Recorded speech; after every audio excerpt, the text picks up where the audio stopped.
Well, we're back at the Vintage Media Museum, and I have a 17-inch large metal cabinet, Zenith. And you can see the name Zenith there.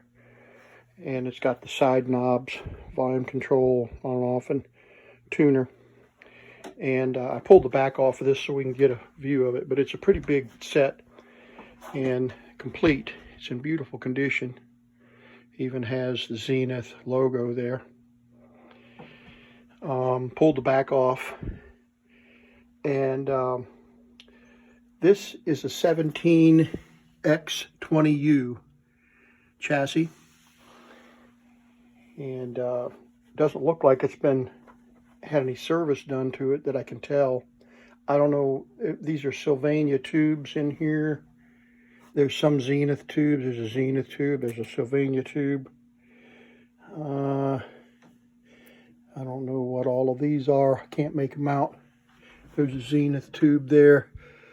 There's a Sylvania tube. So it's had some tube work done to it anyway. There's an RCA rectifier tube. And then you got the damper and the horizontal. And I'm not going to pull that open.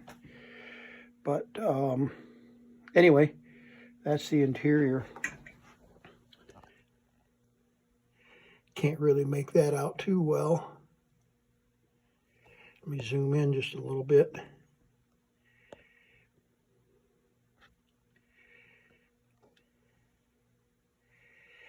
Okay.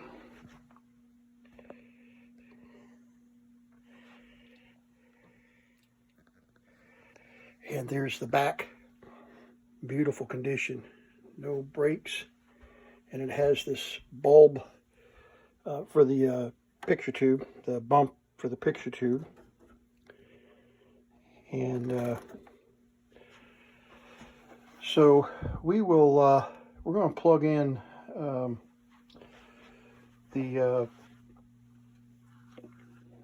incandescent lamp. This is a 7170 and 240, and I don't remember what this socket. We'll plug it in and see what wattage it's reading there on the watt meter. Okay, I've got the lamp here, the incandescent lamp, and this is I've got it screwed into the 170 watt socket. So we're going to start with 170 watts here, and we'll plug it into the set and see if the tubes light up. At least we can see if the transformer is working to give our tubes filament voltage. And I'm not going to leave it plugged in for very long. I'm sure that these filter caps are need reformed. So we'll plug that light bulb into it, and just to make sure that we don't do any damage. But we'll see if we've got a dead short, or if this light lights up bright and then dims down, we'll know that the set is starting to reform. But let's do that. Let's put this camera on a tripod and we'll plug it in. Okay, got it. Should have everything in frame now. All right, so I'll plug the light bulb in, and then I'll plug in the cheater cord, and I'm going to move out of the way so you can see the light bulb. All right, so we had a dim bulb. It is dimming out pretty good. The TV is on. So let's see if we have any filaments. Yeah, we got some filaments burning. Picture tube is lit up. Yep. So we're drawing 200 and I can't tell. Let me see. It's about 100 watts. Between the two, 100 watts. So we'll just let it sit here for just a minute, and we'll see if the bulb continues to dim. Of course, the camera shutter is opening up, so you can't tell. The bulb is about 25% dim, I would say. And so we'll wait just a minute here and see if it continues to dim. It is getting dimmer and dimmer as we talk. So I don't have any sound, but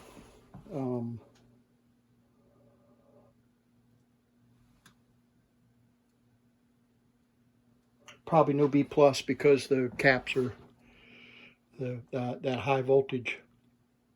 That is the filter cap is probably. I don't see a filament on the rectifier tube. Can't tell. Let me turn that power off.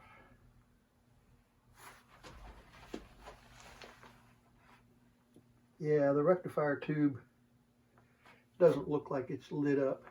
Can't tell. Yeah, it is. Yeah, it is. Barely. It's getting warm, but just barely lit up. So the bulb is getting dimmer.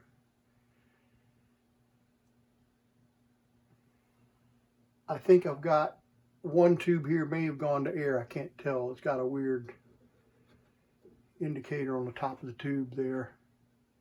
That might be the vertical. I think it is the vertical deflection.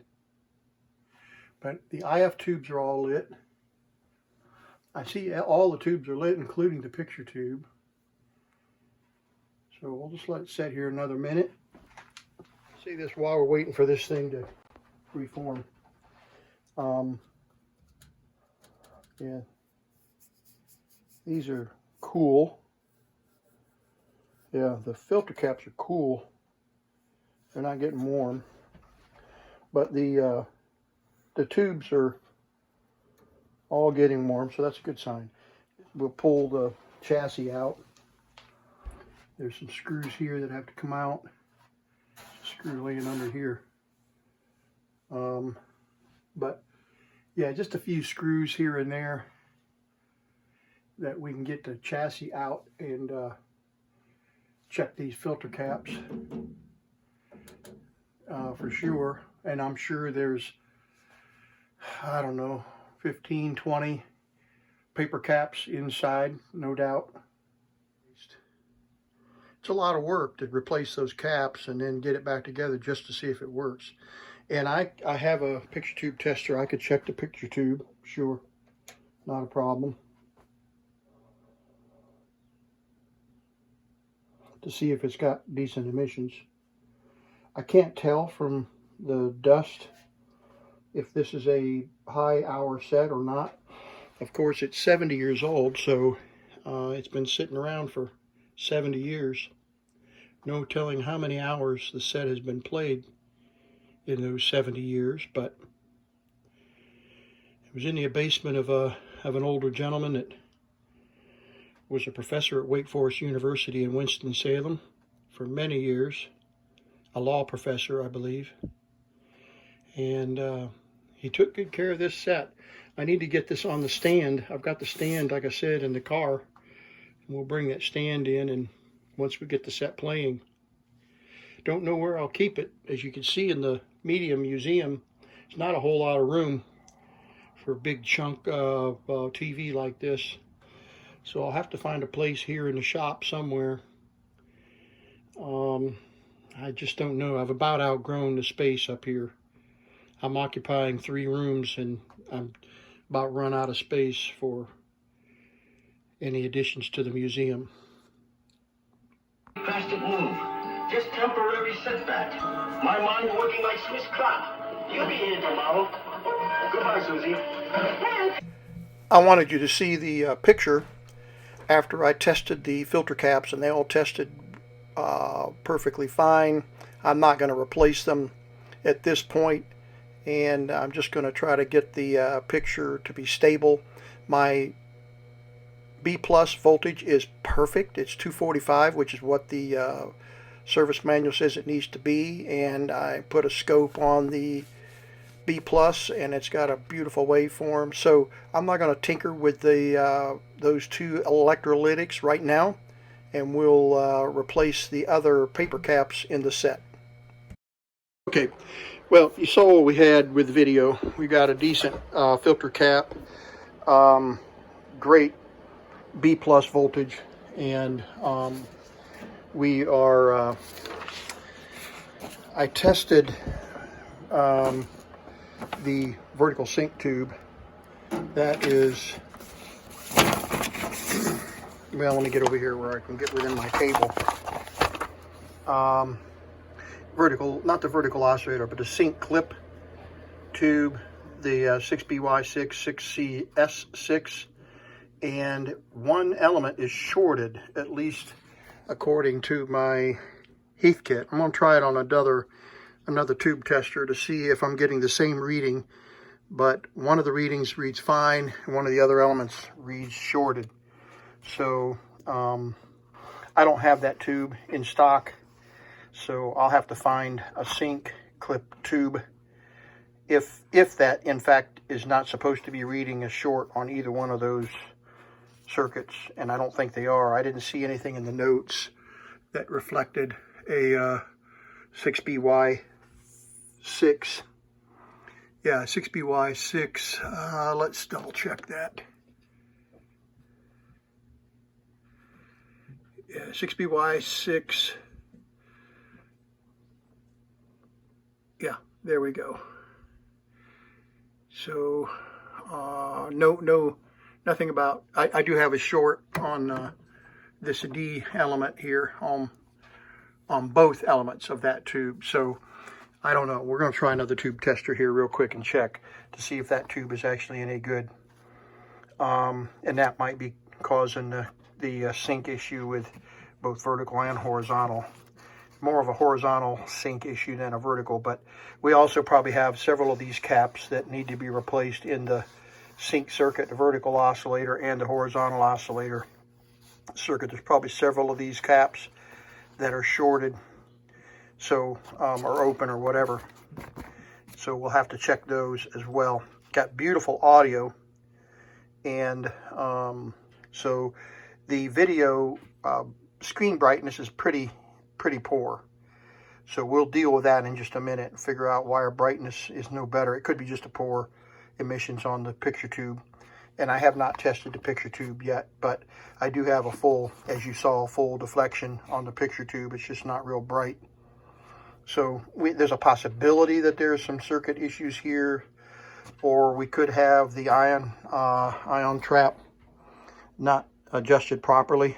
And it's on a spring, but it's pretty tight. So I don't know. It's pretty tight. So I don't want to fiddle with that because I've cracked picture tubes before fiddling with these. But we could adjust that slightly to see if we can get a brighter picture. But let's get the sync issue resolved first. The way this chassis comes out, according to them forums, is we have to lay this cabinet down on its face. So I have a table here that I put artificial grass on, and it's real smooth, and I'm going to put the picture tube down, face down, onto this table. It's a little lower for me to be able to reach, and then I'll unscrew the cabinet and lift the chassis out. Okay, got the chassis taken apart. The cover just pops right off. Just two screws here, and one screw down here. And it's for 5 screws, and you lift the cover right off of the chassis. So I don't know, but it looks like there's a UHF. Okay, I figured out. Excuse me. I figured out what's going on with the UHF VHF. So here's the tuner. Let me get off the camera here. Here's the tuning knob. And I don't know where the pointer is. Let's just say that it's on top. They're pointing up. So we can switch it to UHF. And then we tune this knob here. And this fine tuning knob, not only does it fine tune the VHF, but it also runs down here on a belt down to the UHF tuner. And then you tune in the UHF channels. At least that's how I think it works. So we'll look at the manual and see, but I wanted you to see that. And here's the chassis. It's very simple, honestly. Lots of bumblebee caps. It looks original. The yoke is pretty corroded, the plastic around the yoke or whatever that material is. But we know its yoke is working because we had a full deflection. But look at all the bumblebee caps in here. These will replace. There's the high voltage section. And give you a little light on the subject.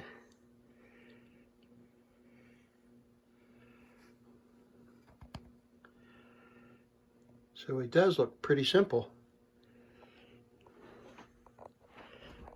I'm actually extremely surprised at the simplicity of this set, having torn into so many of these sets over the years. They really made this simple. So we'll replace the bumblebee caps and the other ones here, like that one, 0.1 microfarad. Any of the caps that, well, we'll just replace them all. I think I can, there's not that many, about a dozen or so. Might be a couple down there. I don't see any bumblebee caps down there. Electrolytics or paper, quote unquote, caps. I don't see any paper caps. That's, well, those are, I guess, considered paper. 0.0047 there. But they're not the standard paper caps that we're accustomed to. Also, I wanted you to see something here that concerns me. I'm going to zoom in here. Let me zoom in. I want you to look. I'm seeing a lot of the fingers. Look at all the fingers on this tuner. Look at that. That is a really big problem. And the tin whiskers. Look at the tin whiskers. They're just, it's just a fur. So we got some work to do there. I'll bet you that tuner is just covered up with tin whiskers. And it kind of makes me wonder what condition these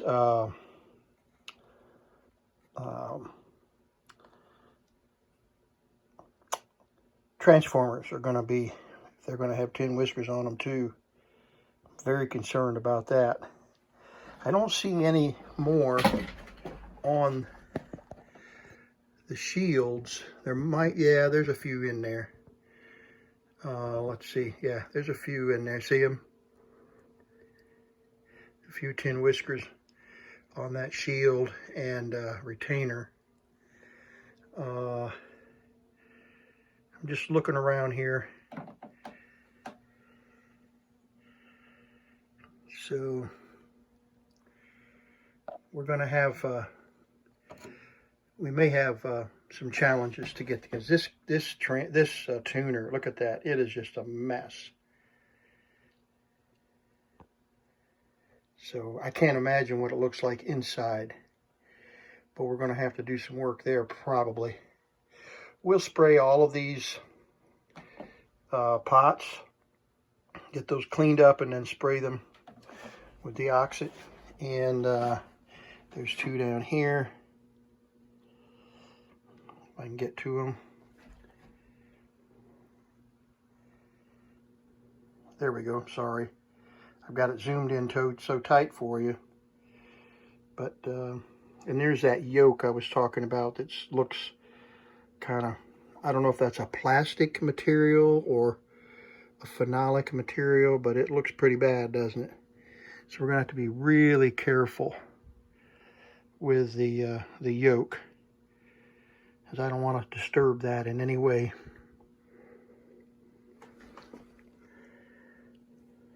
There's the second anode. high voltage section. Okay, and these are, I think, are high voltage caps right here that often go bad. We'll check those. I think there's one down in there.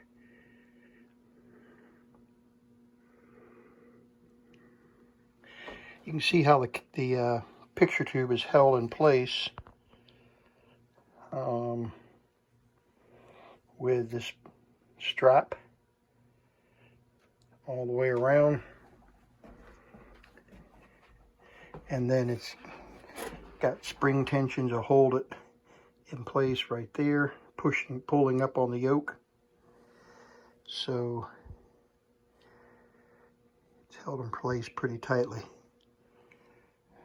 Okay, so this is the X2222 YU Yankee uniform Zenith television. One thing I wanted to mention, the Rollin picture tube looks to be original, and you say, well, I thought that was a Zenith picture tube. I believe Rollin was bought out by Zenith, and you can look here, Zenith Radio Corporation.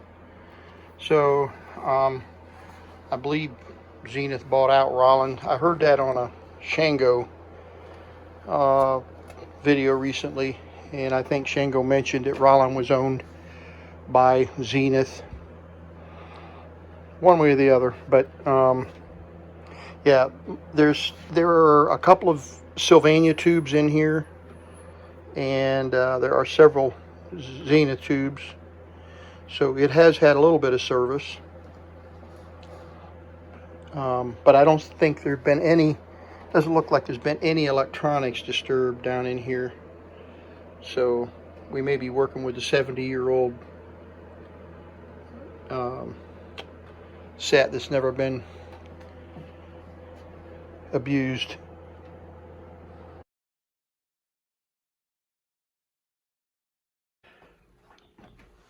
We've got almost all of the caps replaced, the paper caps, and you can see the drops in here, the replacements. And I've got one more up in here that that I've popped out and I need to replace. I had the set working beautifully, except that the video sync wouldn't lock. And I did put a screen brightener in here just to test it. It helps a little bit. It's not doing much.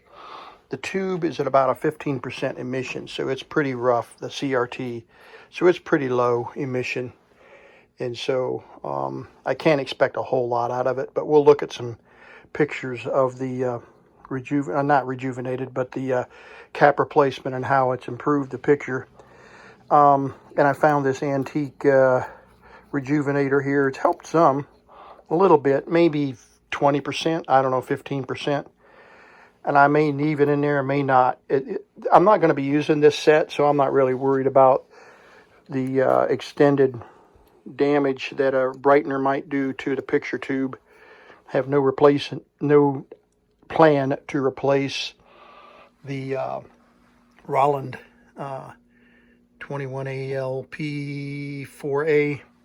But I wanted to show you all the caps that I replaced.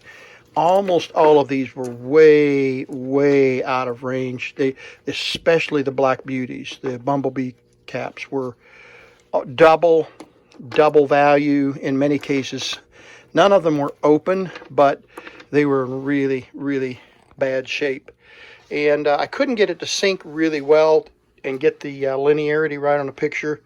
So I looked again at one of the caps on the schematic, and I thought, what have I missed? One of the key caps. Well, that'll work. And one of the key caps that I hadn't replaced was this one right here in the vertical circuits. I'd replaced the ones that are yellow, and I missed this C53. It was a small Black Beauty right here, and it was small and it was buried under it. It looked like a resistor, and I had to keep looking for it on the chart here, and it's this one right there. Yeah, it's that one right there, C53. Or yeah, C53. So I believe that's right. Let me see, C53. We'll look at the schematic again. Anyway, it doesn't matter. Yeah, C53. Yeah, and it's a 0.01, and this is reading. It's supposed to be a 10 nanofarad, and this is reading 25 and 30. What I've done to test these caps, I've got 3 meters. I've got an antique Sprague meter up here, and it is aligned. I got it aligned and adjusted so it does a good job. Then I have a 10 MAR or whatever that is cap tester, and then I've got the Fluke RMS 177 that will do cap testing. Now this meter never agrees with this and the Sprague for some reason. Well, no, that's not true. Sometimes it does, but sometimes it's quite a bit different. But this meter and the Sprague agree with brand new ones and old ones. So this is one of the this is that 0.01 cap. And let me turn this camera off and I'll get this hooked up. There we go. Yeah, so you can see this Black Beauty is off. It's supposed to be 10 and it's 22. So it's far enough off that it would prevent the vertical circuit from working correctly. So I have a cap here that I will use to replace. And if I can get the camera to focus, there we go. It's a 103, which is a 0.01 microfarad, and the code is 103. It'd be good to, if you don't do a lot of this stuff every day, like I don't. I have to get this chart to make sure I'm getting the right. The Bumblebee reads 10,000 farads, or microfarads. Brown, black, orange, which is brown, black is 10, and then the orange is three zeros, and then there's the voltage and the tolerance. So the 10,000 micro or picofarads would be right here, 10,000 picofarads or microfarads, and that equates to 10 nanofarads or 0.01 microfarads. So, and then you get the code on the resistor, on the capacitor, 103, and this is a 400 volt. So we'll put this one in there and we'll see if we can get the TV to finally sync and get the linearity set correctly. Linearity is way off, and so we'll adjust that as well. I sprayed all the controls and did just a basic alignment of the RF section, IF section, and the sound section to get the best performance. I didn't do a heavy adjustment, but I did want to just double check. But everything else seems to be working okay. Okay, replace that one other cap. I don't know that I've missed any others. I'll have to look more carefully. But let's see if we can get the set to sync now.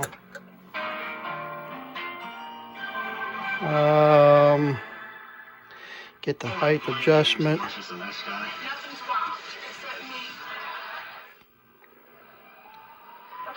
Dr. and Mrs. Garrett. As you know, Yeah, definitely working better. Get the height adjustment right.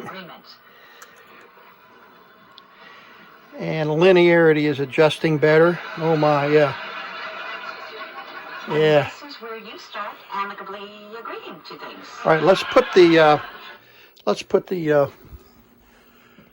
VG91 on to the system, and we'll change channels to pick up the VG91, and we're on channel 10. So let's go to channel 10. We're on 12. Right there's channel 10. And we'll go to circle. There we go. Oh my, so much better. Yeah, that one cap, that one stinking cap.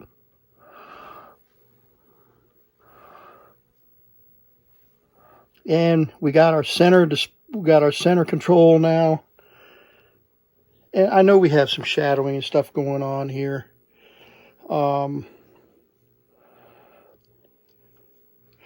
Let's get the brightness down. We do have a lot of echoing going on here, and that's an alignment issue since we replaced the, there we go. See, we have some horizontal issues, just a few, but okay. Brightness. There we go. Contrast. And this, I know, is an alignment and antenna. So let's turn the sound on and turn the volume up. Okay. And we'll see if we're close enough.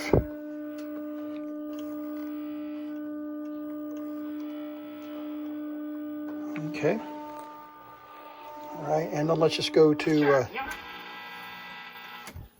He's the 76. 10, 11, 12. Ain't not anymore. What? You mean?